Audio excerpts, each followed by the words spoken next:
गांव के किनारे बसे छोटे से कस्बे रामपुर में अर्जुन नाम का एक गरीब लड़का रहता था। अर्जुन के पिता कई साल पहले गुजर चुके थे और उसकी बूढ़ी माँ लोगों के घरों में काम करके किसी तरह घर चलाती थी। अर्जुन बचपन से ही एक बात हमेशा सुनता आया था, बेटा, इंसान गरीब हो सकता है लेकिन बेईमान नहीं होना चाहिए। लेकिन गरीबी इंसान की सोच को कई बार हिला देती है। अर्जुन दिन भर शहर में सामान ढोने का काम करता और शाम को थका हारा घर लौटता। कभी पेट भर खाना मिलता तो कभी सिर्फ सूखी रोटी। एक दिन तेज बारिश हो रही थी, सड़कें लगभग खाली थीं। अर्जुन अपना पुराना साइकिल रिक्शा लेकर घर लौट रहा था। तभी अचानक उसकी नज़र सड़क किनारे पड़े एक काले बैग पर पड़ी।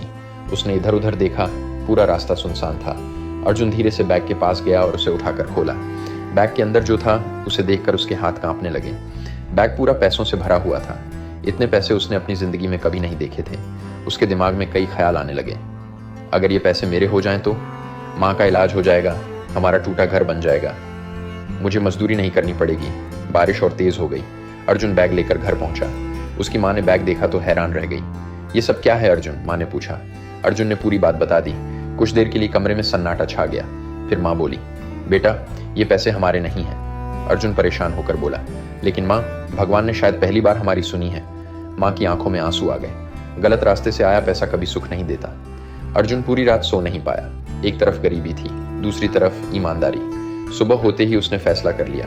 वह बैग लेकर पुलिस स्टेशन पहुंच गया। इंस्पेक्टर ने बैग देखा तो उसकी आंखें चौड़ी हो गईं। तुम्हें ये कहाँ मिला? उसने सख्त आवाज में पूछा। अर्जुन ने पूरी सच्चाई बता दी। पुलिस ने पैसे गिने। बैग में पूरे 25 लाख रुपए थे। इतनी बड़ी रकम सुनकर वहां मौजूद सभी लोग हैरान रह गए। इंस्पेक्टर कुछ देर तक अर्जुन को घूरता रहा, फिर बोला, आजकल इतने ईमानदार लोग नहीं मिलते। अर्जुन चुप रहा। उसी समय पुलिस स्टेशन में एक बड़ी गाड़ी आकर रुकी। उसमें से शहर के सबसे बड़े बिजनेसमैन विक्रम मल्होत्रा उतरे। उनका चेहरा चिंता से भरा हुआ था। उन्होंने इंस्पेक्टर से कहा, सर, मेरा पैसों से भरा बैग कहीं खो गया है। इंस्पेक्टर मुस्कुराया और बैग उनकी तरफ बढ़ा दिया।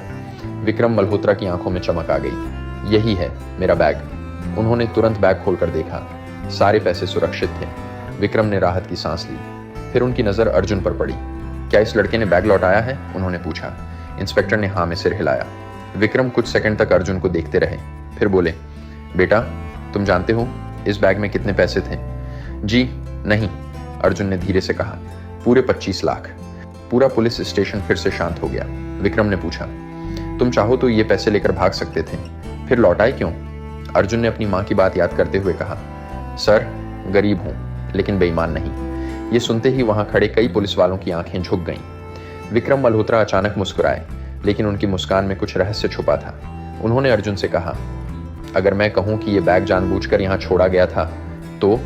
अर्जुन हैरान रह गया। क्या मतलब? उसने पूछा। विक्रम धीरे धीरे उसके करीब आए। मैं पिछले कई महीनों से अपने नए ऑफिस के लिए एक भरोसेमंद इंसान ढूंढ रहा था।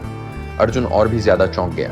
विक्रम बोले, मेरे आदमी ने जानबूझकर ये बैग सड़क पर रखा था।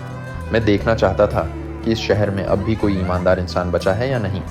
पुलिस स्टेशन में खड़े सभी लोग एक दूसरे का चेहरा देखने लगे। अर्जुन को अपनी कानों पर भरोसा नहीं हो रहा था। विक्रम ने आगे कहा, कई लोगों ने पहले भी ये टेस्ट दिया लेकिन सब पैसे लेकर भाग गए। तुम पहले इंसान हो जो बैग वापस लेकर आए हो। अर्जुन की आंखें भर आईं।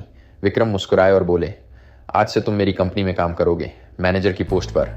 अर्जुन स्तब्ध रह गया। उसने जिंदगी में कभी ऑफिस तक नहीं देखा था। विक्रम ने कहा, जिस इंसान के पास ईमानदारी होती है उसे दुनिया की कोई ताकत गरीब नहीं रख सकती। कुछ महीनों बाद अर्जुन की जिंदगी पूरी तरह बदल चुकी थी। उसकी माँ का इलाज हो गया, नया घर बन गया, गांव के लोग अब उसकी इज्जत करने लगे। लेकिन अर्जुन आज भी हर किसी से एक बात जरूर कहता था, ईमानदारी का रास्ता मुश्किल जरूर होता है लेकिन उसका फल जिंदगी बदल देता है। कहानी से सीख, कभी कभी जिंदगी हमें ऐसे मौके देती है जहां हमारा चरित्र पैसे से बड़ा साबित होता है। ईमानदारी देर से जीतती है लेकिन जीतती जरूर है। कहानी पसंद आए तो लाइक और सब्सक्राइब करना ना भूले। मिलते हैं नई कहानी में, तब तक के लिए जय हिंद।